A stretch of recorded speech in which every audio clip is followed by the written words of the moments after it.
অনেকদিন আগে, তখনও টেলিভিশনে কাজ করি, তখন আমি সিনেমা করা শুরু করিনি এবং মিমি সবে কলকাতায় এসছে, পড়াশোনা করছে এবং সবে একটা কাজের জন্য প্রিপারেশন চলছিল, সেটাও টেলিভিশনই কাজ, ওয়ার্কশপ চলছিল, সেখানে প্রথম দেখা হয়েছিল। বাট আলাপ যদি বলতে হয় তাহলে বলবো যে সেটা খুব বিখ্যাত একটি ধারাবাহিক গানের ওপারে, তার জন্য মিমি অলরেডি সিলেকশন হয়ে গেছিল মূল চরিত্রে পুপে।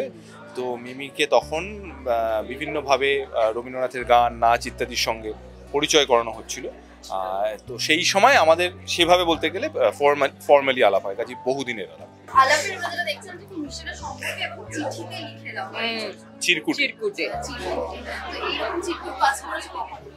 হ্যাঁ মানে sorry, I don't want to say it, but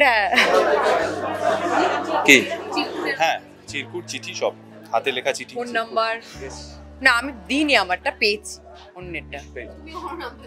of course not, মার খাবো বাড়িতে, মায়ের কাছে হতো না আগে, ল্যান্ডলাইন তুলতো, হ্যালো কে, ব্ল্যাঙ্ক কল।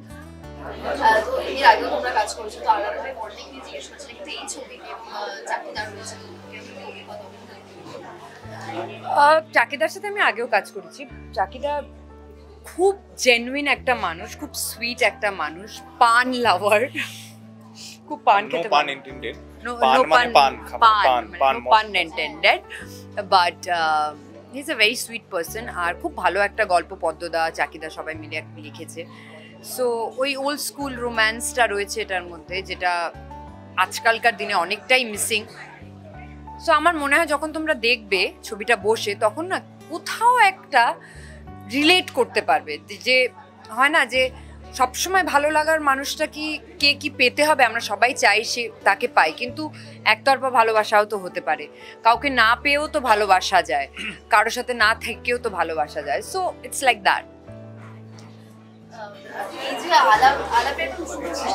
হেডিং পেয়ে গেছে, ভালো হেডলাইন্স দিচ্ছে, ইয়া দেখতে পাচ্ছি। হ্যাঁ বল। না এটা বলবো না, এটা তো আমরা অভিনয় করলাম, তো আদৌ কেমিস্ট্রি হয়েছে কিনা, আমার কতটা ভালো হয়েছে সেটা দর্শকরা বলবে। আমার মনে হয়েছে যে এই গল্পটা, এটা একটা ভালোবাসার গল্প, ভালো লাগার গল্প, মানুষের সম্পর্কের গল্প, মারাত্মক নতুন গল্প, প্রথমবার এরকম গল্প হচ্ছে এটা একবারই বলবো না। কিন্তু সুরেন্দ্র ফিল্মস, চাকিদা এবং গোটা টিমকে খুব ধন্যবাদ, কারণ আমরা খুব আরামে শুট করেছি। আরাম নট ইন দ্য সেন্স যে ভীষণ ল্যাদকে শুট করেছি তা নয়, এবং খুব প্ল্যান শুট হয়েছে। একদিনের জন্য আমার মনে হয় না যে কোনোদিন খুব উঁচু করে কথা হয়েছে, চিৎকার চেঁচামেচি হচ্ছে, সেটা কোথাও হয়নি, কারণ খুব প্ল্যান্ড ভাবে শুটটা হয়েছে।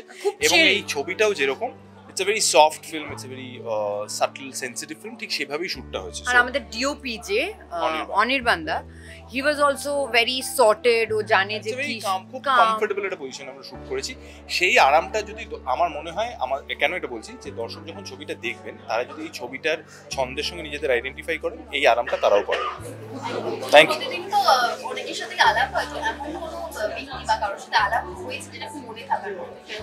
হ্যাঁ, মনে থাকার মানে ভালোর দিকে, খারাপ দিকে, যে আজ দেখা হচ্ছে আর জীবনে দেখা করবো না, এরকম হয়, বাট হয়েছে।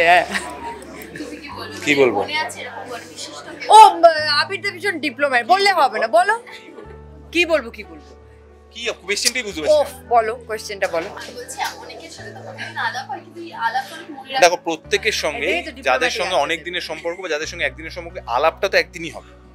ওর আলাপের কনসেপ্টে একটু গোলমাল আছে না। হ্যাঁ, আমাদের যে আমাকে জিজ্ঞেস করলো তোরা আমার আলাপ কোথায় হচ্ছে, আমি বললাম, তারপর বলবো তুমি কি বল, তোর কি আলাদা ভার্সন হবে একটা, আমি বুঝতে পারছি না কি বলবো। এরকম কারোর কথা মনে আছে কিনা? আছে, বলবে না? আছে 26 তারিখ আলাপ আসছে না, আমরা আর কিছু বলবো না, তোমরা বলবে, তোমরা প্রচার করবে। আর আমাদের এখন বেশিরভাগ সময় দর্শকরাই বলছে, আমরাও সেটাই শুনতে চাই, ওনারা তো জানেন, বোঝেন। তো এই বোঝা জানার মধ্যে কোথাও যদি মনে হয় যে ভালোবাসার গল্প ওনাদের প্রয়োজন বলবো না, মানে মনে হলো হয়তো, তাহলেই আমরা বাকি কিছু বলতে পারি। আমরা কি করবো, আমরা রিকোয়েস্ট করতে পারি, আমরা কখনোই জোর করতে পারি। সবাইকে জানাই শুভ নববর্ষ, নতুন বছর খুব ভালো কাটুক।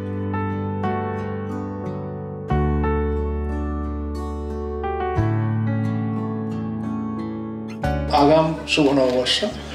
আজকে সবাই যে এসেছেন ভীষণ ভালো লাগছে। আমাদের টিমের তরফ থেকে সবাইকে আন্তরিক শুভেচ্ছা।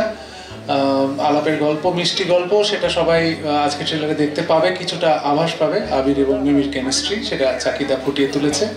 সুরেন্দ্র ফিল্মসকে অনেক ধন্যবাদ এরকম একটি ছবিকে সাপোর্ট করার জন্য।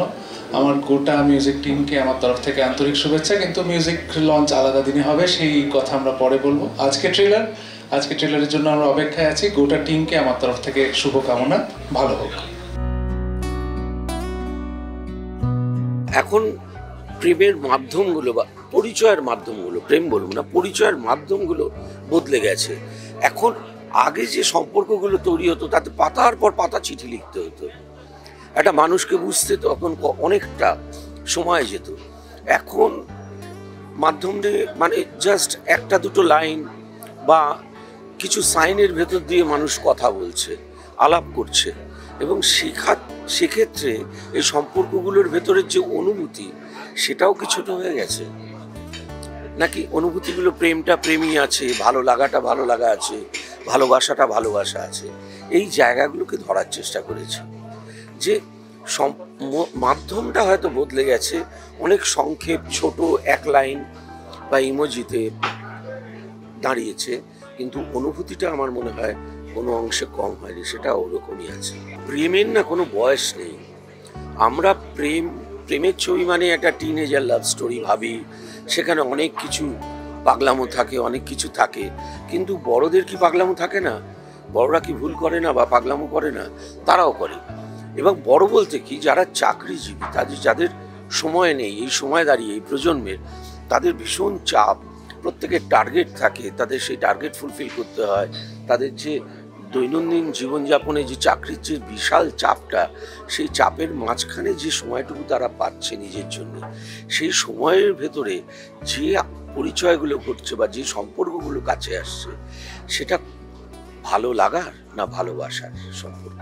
দর্শকদের বলবো যে নতুন বছরে এই ছবি সপরিবারে চলে আসুন, কারোর কোনো অসুবিধা হবে না। বাড়ির বাচ্চা থেকে শুরু করে বড়রা সবাই থাকবেন এখানে। গল্প, অভিনয়, তার সাথে গান, কারণ অনুপম একদম অন্য রকমভাবে গেয়েছেন। লগ্নজিতা রয়েছে অনুপমের সাথে, সোমলতা রয়েছে, শ্রেয়া ঘোষাল রয়েছেন, এবং নতুন একটি ছেলে রোহন বসু, তার প্রথম গান এই ছবিতে, যেটা আবহাওয়া যে গানটা চলছে, সে গানটা তার গাওয়া লগ্নজিতার সাথে। আমার মনে হয় সব দিক দিয়ে ভালো লাগবে।